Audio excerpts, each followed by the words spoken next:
Good morning and a warm welcome to your show, Sunny Mornings in Boston. We're the daily podcast that gets you started on the right foot and always with a positive vibe. I'm your host, Melissa, and it's Friday, February 2nd. You'll be interested to know, today is Groundhog Day. 137 years ago, in 1887, the first Groundhog Day was held in Punxsutawney, Pennsylvania. Originating from ancient Celtic and Christian festivals, it later evolved with German immigrants in America, substituting the groundhog for the badger.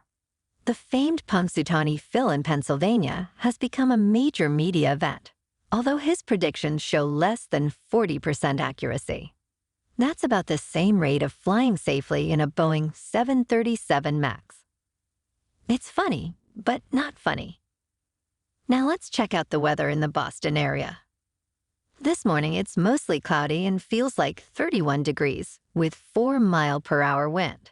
Tonight the sun will set at 4:59 p.m. and it will rise again tomorrow at 6:56 a.m.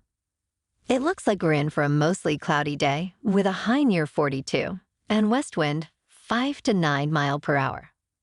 Tonight, mostly cloudy with a low around 26 and north wind around 11 miles per hour.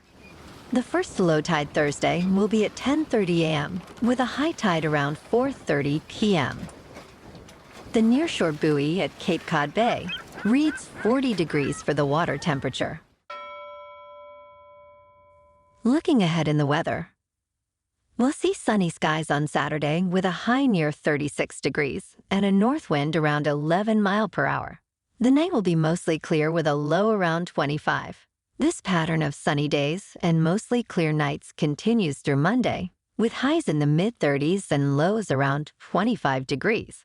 From Tuesday to Wednesday, expect partly sunny days with highs in the mid-30s.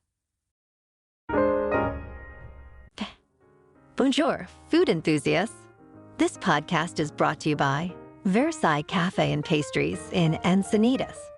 Nestled on El Camino Real South, just north of Encinitas Boulevard, this cafe is a haven for culinary delights. Indulge in their amazing Eggs Benedict or their gluten-free crepes. You can grab a panini for lunch or just breeze on through to get your morning coffee. They are open every day from 8 to 5. So stop on by and don't forget to tell them Sunny Morning sent you. In top news. In a groundbreaking discovery, scientists at Stanford University, leading an international team, have shed light on why autoimmune diseases predominantly affect women.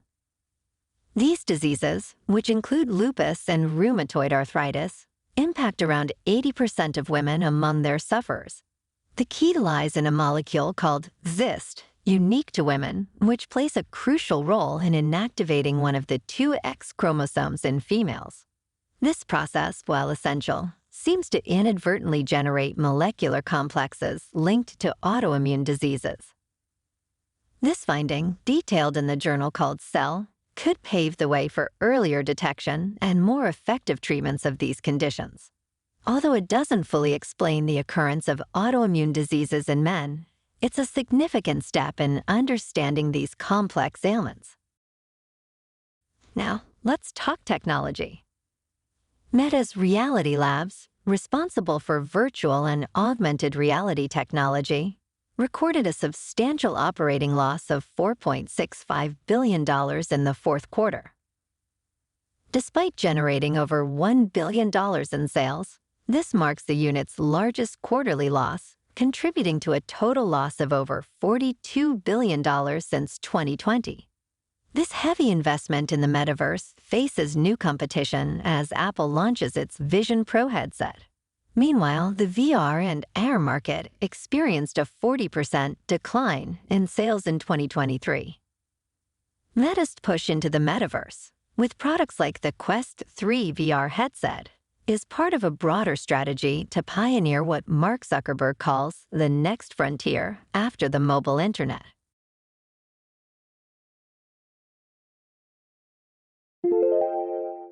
In business news, U.S. stocks rallied today, recovering from the year's worst sell-off. The S&P 500 climbed 1.2%, the Dow Jones rose nearly 1%, and the Nasdaq led with a 1.3% gain. This rebound comes as investors adjust to the Federal Reserve's rate plans and anticipate major tech earnings. Fed Chair Jerome Powell's recent comments suggest rate cuts are unlikely at the Fed's next meeting, shifting expectations to May. Tech giants Apple, Amazon, and Meta are poised to release earnings, following Microsoft and Alphabet's results that didn't meet investor expectations.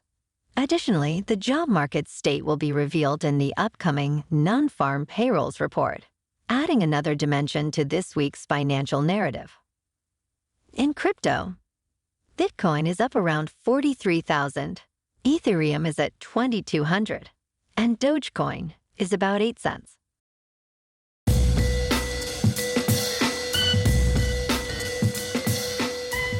Now on to sports. The 2024 NHL All-Star Game is hosted by the Toronto Maple Leafs this year, marking their first hosting since 2000. This event features a return to traditional skills competitions, contrasting the creative additions in previous years. Competitions include shooting, skating, passing, breakaways, and stick handling. There is also a 3-on-3 tournament, which reintroduces the team selection by captains, a practice last seen in 2015. Viewers can catch the draft on ESPN2, the skills competition on ESPN, and the All-Star Game on ABC. For live streaming, ESPN Plus is the go-to. And last night, in Lakers at Celtics. Without their star duo, LeBron James and Anthony Davis, the Lakers secured a surprising 114-105 victory over the Boston Celtics. The Celtics, after a dominant 22-2 start at TD Garden, faced only their third home loss. Austin Reeves emerged as the unexpected hero for the Lakers, scoring 32 points and achieving a personal best with 7 three-pointers. The Lakers' defense effectively limited Celtics stars Jason Tatum and Jaylen Brown. This big win is particularly meaningful for the Lakers, who are in the 9th spot in the Western Conference, as it comes during a critical 6-game road stretch. The win, combined with their earlier success against the Golden State Warriors, offers hope for a team striving to improve their playoff chances. Moving on to a more local vibe. In our community spotlight on health and wellness, we are working with a national Pilates studio to bring you some free classes, so listen up. Check out Club Pilates, with several locations in the Boston area. Pilates presents a comprehensive wellness approach, cultivating strength, reducing tension, and elevating mental well-being. Scientific research affirms its benefits. So now you can check out Club Pilates for a free class. With locations in Canton, Wellesley, Hingham, Brookline, and Framingham, just be sure to tell them Sunny Morning sent you by. And now, back to the show.